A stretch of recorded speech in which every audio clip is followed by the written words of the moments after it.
নমস্কাৰ মৰমৰ ছাত্ৰ ছাত্ৰীসকল, তোমালোকৰ প্ৰিয় চেনেল মেথ অসমলৈ তোমালোকক মই মোল্লা ছাৰে স্বাগতম জনাইছো। আমি পঢ়ি আছিলো কি নৱম শ্ৰেণীৰ সাধাৰণ গণিতৰ পুনৰালোচনা অধ্যায়ৰ অনুশীলনী R2। আজি তোমালোকৰ 16 নম্বৰ পাঠটো আৰম্ভ কৰিম। আজি 16 নম্বৰ পাঠৰ 12 নম্বৰ অংকৰ পৰা তোমালোকক কৰি দিবলৈ যত্ন কৰিম। গতিকে তোমালোকে এতিয়াও যিবিলাকে মোৰ চেনেলটো সাবস্ক্ৰিপশ্যন কৰা নাই তোমালোকে সাবস্ক্ৰিপশ্যন কৰিবা আৰু বেল আইকনত ক্লিক কৰিবা যাতে মই পঠোৱা বা আপলোড কৰা ভিডিঅ'বিলাক তোমালোকৰ তাত সকলোতকৈ আগত যায়। ওকে, আহা আমি পঢ়া ষ্টাৰ্ট কৰোঁ। ওকে, ঠিক আছে। কি আছিলে 12 নম্বৰ অংকত আছিল কোঠা এটাৰ এখন বেৰৰ জোখ 4.5 মিটাৰ ইন্টু 3.6 মিটাৰ আৰু 2 মিটাৰ ইন্টু 1 মিটাৰ জোখৰ দুৱাৰৰ বাবে বেৰখনৰ কিছু ঠাই এৰি থোৱা আছে। ৰং লগাবৰ বাবে বেৰখনৰ কালিৰ জোখ উলিওৱা। এতিয়া আমাৰ কি কৰিব লাগে? ৰং লগাব লাগে। ৰং লগাবৰ কাৰণে বেৰৰ কালি উলিয়াব লাগে। ওকে, গতিকে আমার কথাটা আগতে তোমালোকে বুঝিব লাগিব। কি বুঝিব লাগিব? যে কোঠা মানে রুম এটার এখন বেৰৰ জোখটো ধুনীয়াকৈ দিয়া আছে। কি মানে কেনেকৈ? তোমালোকক মই আগতে কৈছিলো যে এনেকুৱা ধৰণৰ যদি পুৰন্দী জোখ দিয়া থাকে তেতিয়াহলে তোমালোকে বুজিবা যে এইটো হ'ব দিশ আৰু এইটো হ'ব প্ৰস্থ। ওকে, এতিয়া কোঠা এটাৰ এখন বেৰৰ জোখ তোমালোকে চিন্তা কৰাচোন, কোঠাখনৰ আকৃতি সাধাৰণতে কেনেকুৱা হয়? কি হ'ব? আয়ত আকাৰ হয়। বুজি পাইছে? তাৰপিছত দুৱাৰৰ বুলি কোৱা গৈছে, দুৱাৰৰ কথা কৈছে। দুৱাৰখনৰ আকৃতিও কিন্তু কি হ'ব? আয়ত আকাৰ হ'ব। কোঠাটো সাধাৰণতে এনেকুৱা হয় নহয়? এনেকা এখন বেৰ দিছো, এনেকুৱা বেৰ এনেকুৱা হয়, হয়নে? বেৰৰ মাজত ধৰা ইয়াতে এটা কি আছে? দুৱাৰ লগোৱা আছে। এনেকুৱা এটা দুৱাৰ লগোৱা আছে। বুজি পাইছে? এতিয়া ধৰা এইটো ধৰিলো এইটো আছে, ঠিক আছে। এই কোঠাটোৰ কি দিয়ে আছে? জোখ মানে দিশ আছে তোমাৰ 4.5 আৰু এইটো হ'ব প্ৰথমটো দিক বুজাব আৰু এইটো কি বুজাব? প্ৰস্থ বুজাব। প্ৰস্থ আছে 3.6 মিটাৰ। ওকে, আৰু এই ইয়াতে এখন দুৱাৰ দিয়া আছে। দুৱাৰখনৰ দিক আছে 2 মিটাৰ আৰু প্ৰস্থ আছে 1 মিটাৰ। বুজি পাইছে নে? এইটো হল আমাৰ মেইন অংকটোৰ চিত্ৰ। তোমালোকে ধুনীয়াকৈ ধৰিব পাব লাগিব কি এনেকুৱা যদি দিক ইন্টু প্ৰস্থ দিয়া থাকে বা কিবা ইন্টু কিবা, তাৰমানে ইয়াতে যেনেকৈ দিয়া আছে কি 4.5 মিটাৰ ইন্টু 3.6 মিটাৰ। এই কথাটোৰ অৰ্থ আমি কি পালো? যে প্ৰথমটো বা বেছিটো দৈৰ্ঘ্য বা দিক আৰু কমটো প্ৰস্থ বা কথা লিখো। ওকে, ঠিক দুৱাৰখনৰ একে কথা। গতিকে আমি লিখিম কি ইয়াতে লিখোতে আমি কোঠা এখন বেৰৰ যোগ দিয়া আছে নহয়, গতিকে কোঠাখনৰ ডাইৰেক্ট লিখি দে। কোঠা এটাৰ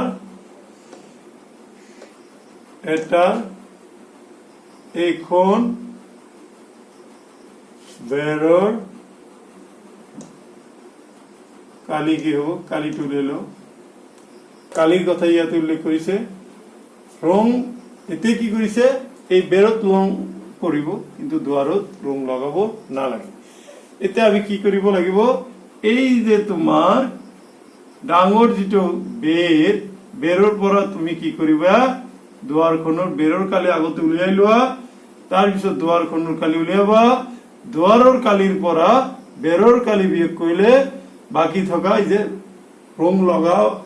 লগাবৰ বাবে বেৰখনৰ কালি হ'ব এইখিনি। ওকে, বুজি পাইছা? কোঠা এটাৰ এখন বেৰৰ কালি কি হ'ব? তেতিয়াহলে কালিটো আগত তুলে লও। কালি মানে দিক ইন্টু প্রস্থ। দিক বুলি কলে এটু দিয়েছে 4.5 মিটাৰ মই এইটো ইংৰাজী বুজাইছিলো ইনটু 3.6 মিটাৰ ওকে এইটো পূৰণ কৰা কিমান হ'ব 4.5 6.3 sorry 3.6 ইয়াতে কিমান হ'ব 6 5 যা 30 carries 3 6 4 যা 24 আৰু 3 7 27 এইটো দিয়েতে এইটো ক্যান্সেল 3 5 গুণ 15 3 4 12 13 ওকে 0 7 5 12 5 6 এটা হবে কি ঘর ইয়াতে এক ঘর আর ইয়াতে যেহেতু পূরণ গতিকে দুই ঘর পিছত পূরণ হবে কি হবে ইয়াতে 6 পয়েন্ট কি আছে 21 মিটার আর মিটার পূরণ করলে মিটার স্কয়ার ওকে তাহলে ইয়াতে কি হবে 16.2 এই পয়েন্ট তারপর এটা অঙ্ক তার পিছত 0 দিব না লাগে এইটো এতিয়া আমি ধুনিয়াকৈ এই বেৰখন কি পালো কালি পাইছো এতিয়া আমি কি কৰিব লাগিব এই কোঠাৰ এইখিনি জায়গা বা এইখিনি ঠাইত কি কৰিব লাগিব ৰং দিব লাগিব ওকে এই কাৰণে কি কৰিছে এই দুৱাৰটোৰ কালিও আমাৰ উলাই ল'ব লাগিব কাৰণ কি বেৰখনৰ পৰা দুৱাৰৰ কালি বিয়োগ কৰিলে বেৰখন হেৰি হ'ব বাকি থাকিব আৰু সেইখনৰ কালি উলিয়াব লাগিব কেনেকৈ উলিয়াম গোটেইখিনি বেৰৰ কালি আগতে উলিয়াম তাৰ পিছত দুৱাৰখনৰ কালি উলিয়াম গোটেইখিনি বেৰৰ কালিৰ পৰা দুৱাৰখনৰ কালি বিয়োগ কৰিলে ৰং লগাবৰ বাবে বেৰখনৰ কালিৰ জোখ ওলাই যাব এতেকে বেৰখনৰ কালি কি হ'ব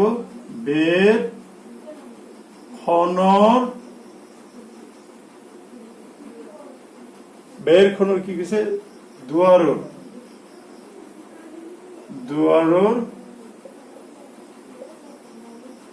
কালি equal to কি হ'ব 2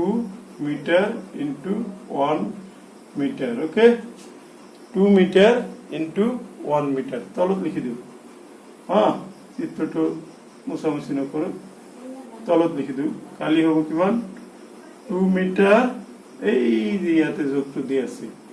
into 1 মিটাৰ ওকে 2 আৰু 1 পূৰণ কৰিলে কিমান হ'ব 2 হ'ব মিটাৰ আৰু মিটাৰ পূৰণ কৰিলে মিটাৰ স্কয়াৰ হ'ব হৈছে এতে কি কৈছে ৰং লগাবৰ বাবে বেৰখনৰ কালিৰ জোখ হ'ব কি এই যে এই গোটেইখিনিৰ কালিৰ পৰা দুৱাৰৰ কালিটো বিয়োগ কৰা এইখিনি এতে লিখিলা এতেকে ৰং লগাবৰ বাবে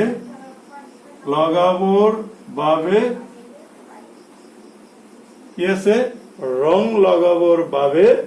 বেৰখনৰ কালিৰ জোখ বেৰখনৰ কালিৰ জোখ ইকুৱেল টু কিমান হ'ব এই দুৱাৰ কোঠাৰ এটাৰ এখন বেৰৰ কালিৰ পৰা তোমাৰ দুৱাৰৰ কালিটো বিয়োগ কৰিব লাগিব বেৰৰ কালি কিমান হল একেবাৰে ডাইৰেক্ট লিখা এইটো বিয়োগ দুৱাৰৰ কালি হ'ব এইটো বহুতে এইটো বিয়োগ ভুল কৰিব মই জানো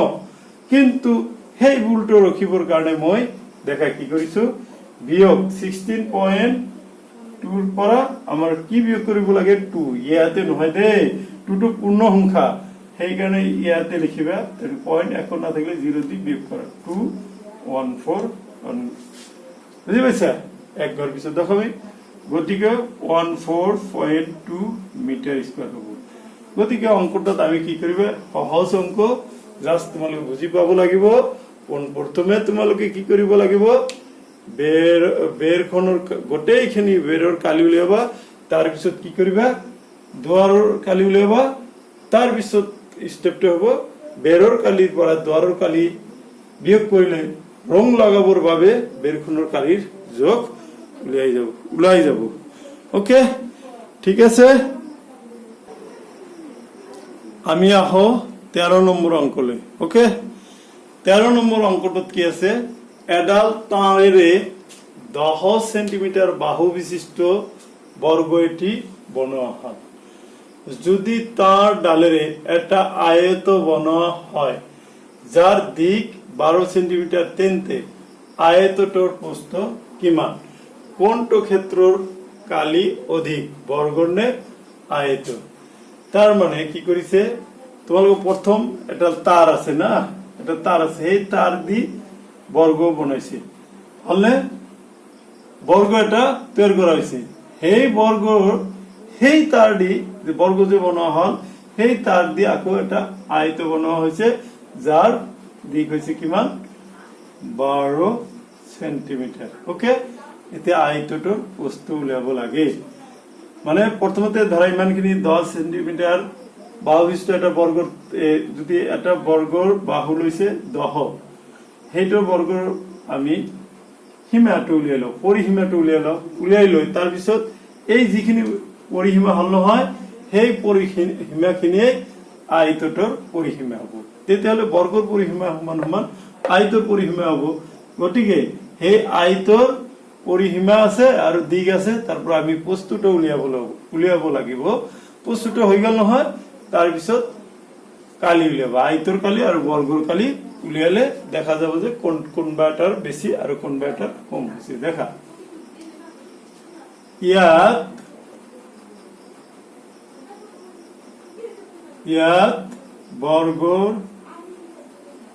বৰ্গৰ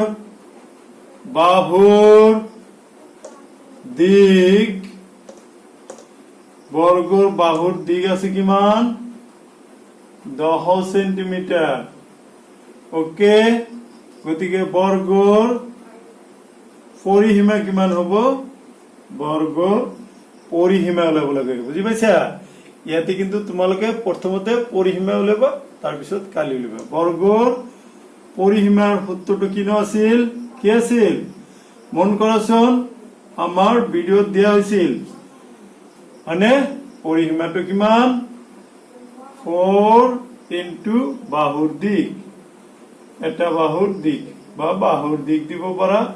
4 ইনটু বাহুৰ দিক হলে ইয়াতে কি হ'ব 4 ইনটু বাহুৰ দিক কিমান আছে 10 সেন্টিমিটার এইখিনি তুমি ব্র্যাকেটত রাখা কিমান হ'ব 4 10 গুণ 40 সেন্টিমিটার হ'ব ওকে এতিয়া কৈছে কি যিখিনি তার দি তুমি বর্গটো বনালা সেইখিনি তার দি আকৌ কি বনাব লাগিব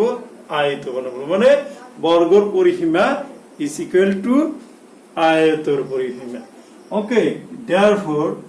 আয়তৰ পৰিসীমা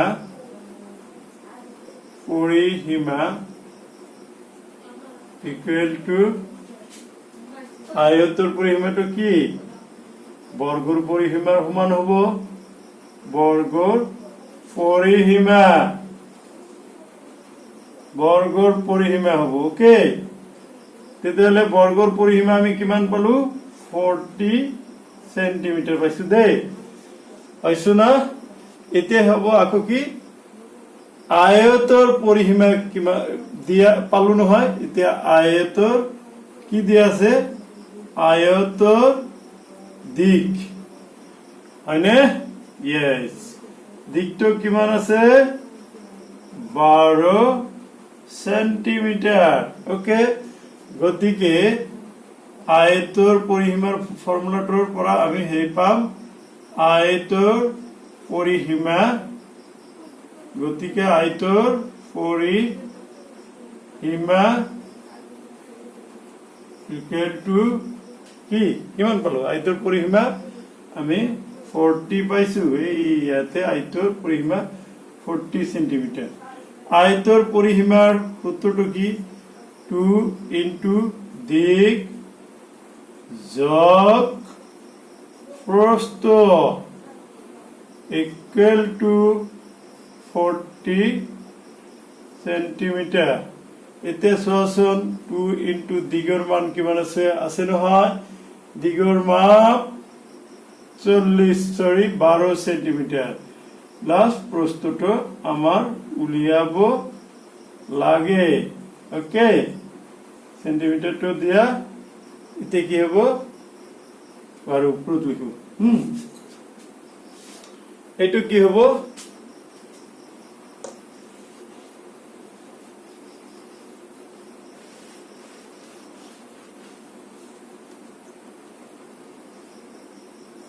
দুইটো কি যাব ইয়াৰ তলত যাব লোৱা নললে হ'ব এইটো পুৰণে কৰি দে নলবা লৱা লৈ ল দুটা নিয়মত কৰা যায় তো কি হ'ব 12 প্লাস প্ৰস্থ ইকুয়াল টু এইটো ইয়াৰ তলত যাব ইয়াত যদি পূৰণ থাকে ইপিনে আহি হৰণ হ'ব ইয়াত যদি হৰণ থাকে ইপিনে আহি পূৰণ হ'ব মনত ৰাখিবা দেই 8/2 কিমান হয় 20 ওকে 20 প্লাস প্রস্থ কিমান হ'ব 12 প্লাস প্রস্থ এতে কি হ'ব প্রস্থ সমান সমান 20 মাইনাস 12 এটাকে প্রস্থ সমান সমান 8 মানে 8 হল তেতিয়াহলে কি উলিয়াব দিছিল প্রস্থ পালো আয়তৰ প্ৰস্থ পালো হেৰিও পালো এতিয়া আমাৰ কি উলিয়াব লাগে আয়তটোৰ প্ৰস্থ কিমান ওলালো এতেকে আয়তৰ প্ৰস্থ বুলি দিয়া এইখিনি আয়তৰ দিক পালো প্ৰস্থ পালো দিক পাইছে কিমান দিক পালো আয়তৰ দিক 12 প্ৰস্থ পালো 8 আৰ বৰ্গৰ আছিল কিমান 10 বৰ্গৰ এই হাল 10 মই অলপ ৰাফ কৰি লিখি ৰাখিছো ওকে এটা মুছি দিলো গতিকে এতিয়া কি কালি উলিয়াব গৈছে ক্ষেত্ৰ দুটা এতিয়া কোন প্ৰথমে আমি বৰ্গৰ কালিটো উলিয়ালো ওকে বৰ্গৰ কালিটো কি হ'ব প্ৰস্থ এইটো কি হ'ব মিটাৰ হ'ব ওকে সরি সেন্টিমিটার হবো সিএম ঠিক আছে আয়তর বস্তু পালো গতিকে বর্গর কালি কি হবো বর্গর কালি ইকুয়াল টু বাহু স্কয়ার হবো বাহুর মাপ কিমান আছে বর্গর 10 সেন্টিমিটার ওকে হোল স্কয়ার দহর হোল স্কয়ার 100 সেন্টিমিটার স্কয়ার আনহাতে দি আকৌ আয়তৰ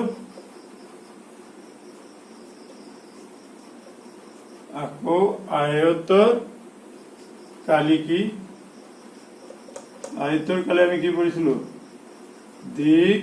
ইনটু প্রস্থ মনত আছে নে মই যেতে সূত্র লিখি দিছিলো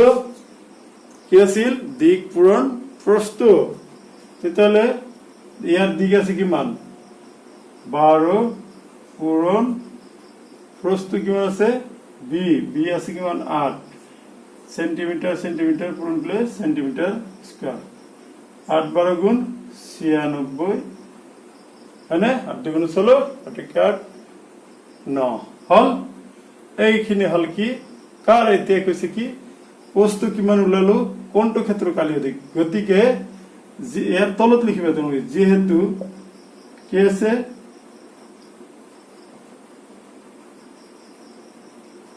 (96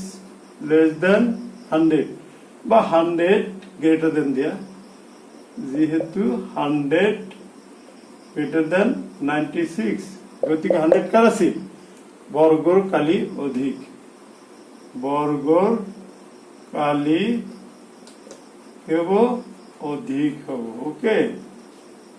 পাইছা নে বুঝি তোমালোকে নিশ্চয় পাইছা ঘৰত যাবা আৰু প্ৰেক্টিস কৰিবা ওকে গতিকে ঘৰত বহি বহি তোমালোকে প্ৰেক্টিস কৰা ওকে এইখিনি হল কি আমাৰ তাৰৰ কাৰ ক্ষেত্ৰ কালি অধিক বৰ্গৰ কালি অধিক ওকে আমি আহো 14 নম্বৰ অঙ্কলৈ আহো ওকে 14 নম্বৰ অংকটোত কি কৈছে কাখৰ চিত্ৰ তাৰ মানে এইখন চিত্ৰত এ বি সি ডি এটা সামান্তৰিক এটা কথা হল সামান্তৰিক ন কি দেখা সামান্তৰিক বুলিলে কি বুঝা যি চতুৰ্ভুজৰ কি কৈছো যি চতুৰ্ভুজৰ মুখামুখি বা বিপৰীত বাহু দুজৰ সমান আৰু সমান্তৰাল তাক কি বুলি কোৱা হ'ব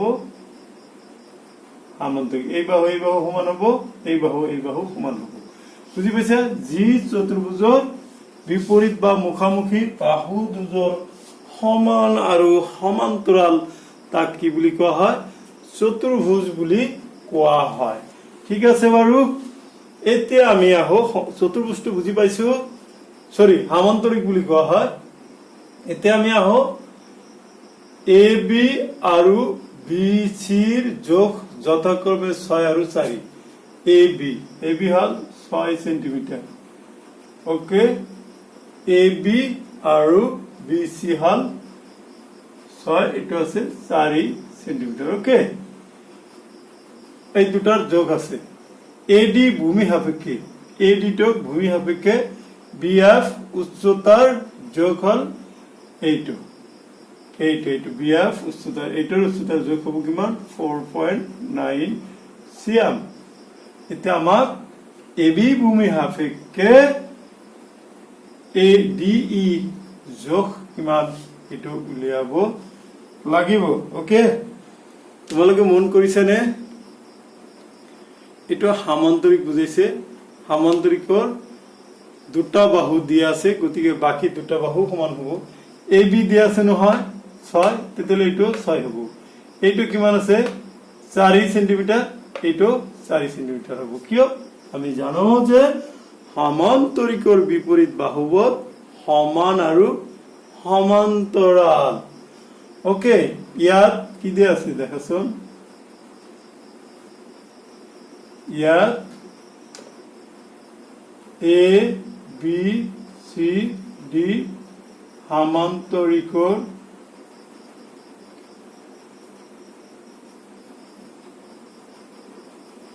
এবিসিডি সামান্তৰিকৰ কি দিয়া আছে কি হ'ব এ বি সমান সমান ডি সি ইকুৱেল টু কিমান আছে 6 সেন্টিমিটাৰ এটা তোমালোক প্ৰশ্ন কৰিব পাৰা ডিসি টো কি লিখিলে আমি জানো কি এ বি আৰু ডিসি হল সামান্তৰিকৰ বিপৰীত বাহু আৰু সামান্তৰিকৰ বিপৰীত বাহু দুজৰ সমান আৰু সমান্তৰাল হ'ব ওকে নেক্সট আহিল কি এ বি আৰু বিসি যোগ দিছে বিসি ইকুৱেল টু কিমান হ'ব বিসি যেনেকৈ উঠাইছে এটো এনেকৈ উঠাই দিয়ে A D equal to how many 4 CM okay AD ভূমি সাপেক্ষে উচ্চতা বিএফ এর যোগ এই বিএফ এর যোগ আছে কিমান বিএফ এর যোগ আছে বিএফ ইকুয়াল টু 4.9 সিএম এতে তোমাক উলিয়াব লাগে কি D E equal to what হলে আমি কি পাও এবাৰ তোমালোকে ইয়াক এবাৰ ভূমি ধৰিব লাগিব এটো তেতে উচ্চতা হ'ব এবাৰ এইটো ভূমি ধৰি আটো উচ্চতা কৰিব লাগিব চতুৰ্ভুজ সরি সামান্তরিক এই একেটাই থাকিব ওকে এতিয়া কি হ'ব এটো তো আমি লিখিয়ে লৈছো কাৰণ কি সামান্তৰিকৰ বিপৰীত বাহু সামান্তৰিকৰ বিপৰীত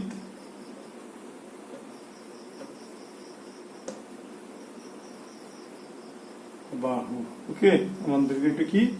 বিপৰীত বাহু এটো হ'ব সামান্তৰিকৰ কি বিপৰীত বাহু বুঝছে এতিয়া কি ধৰিম দিয়া আছে কি কি বিএফৰ আছে গতিকে এডি ভূমি সাপেক্ষে ইয়াৰ হেৰি তুলে ল এডি ভূমি সাপেক্ষে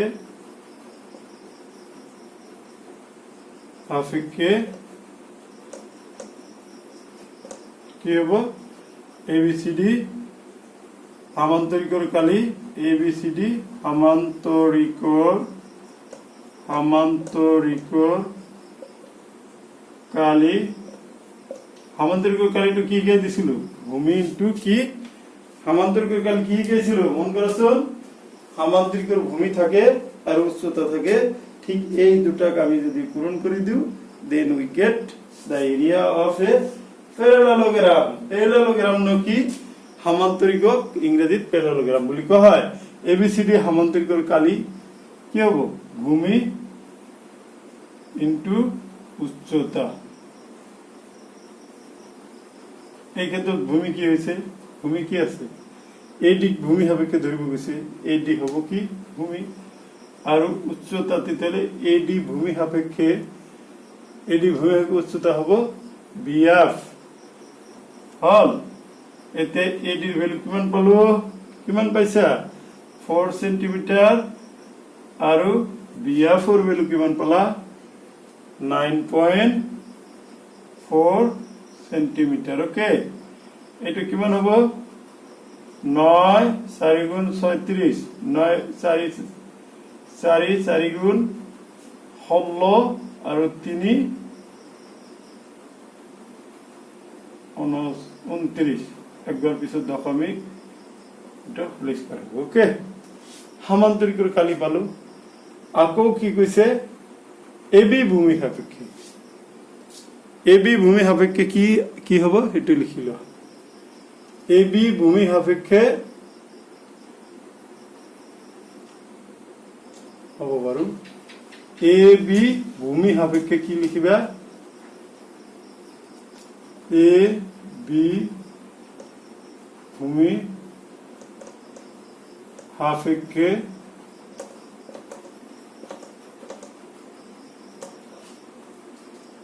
A B C D সামান্তৰিকৰ কালি সামান্তৰিকৰ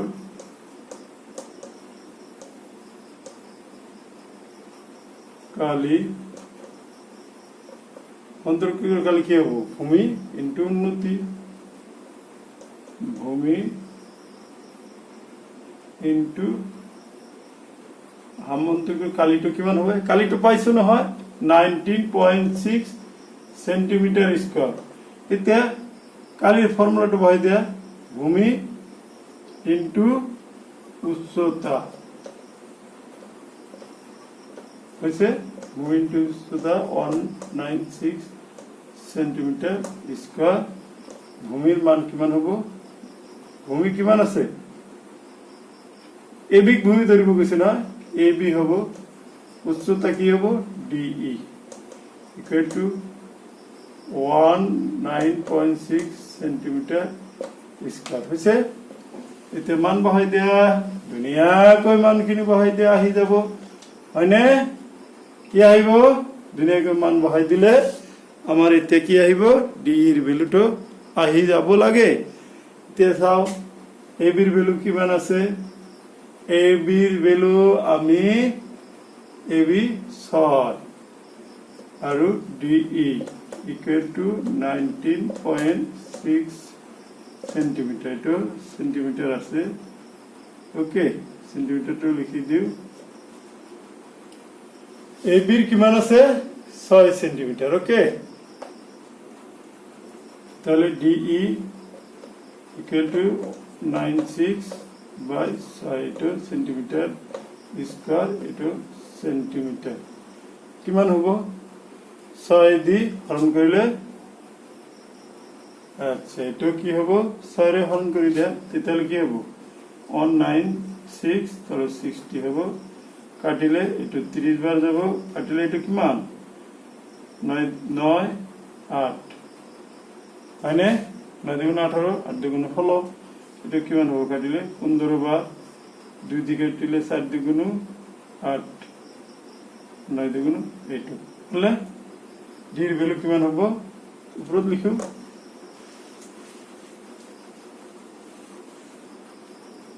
গতিকে ডি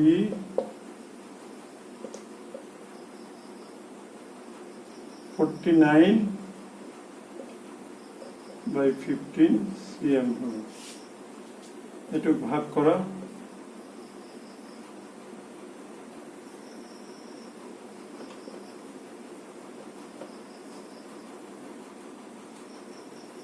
15 দুগুণ 30 আছে।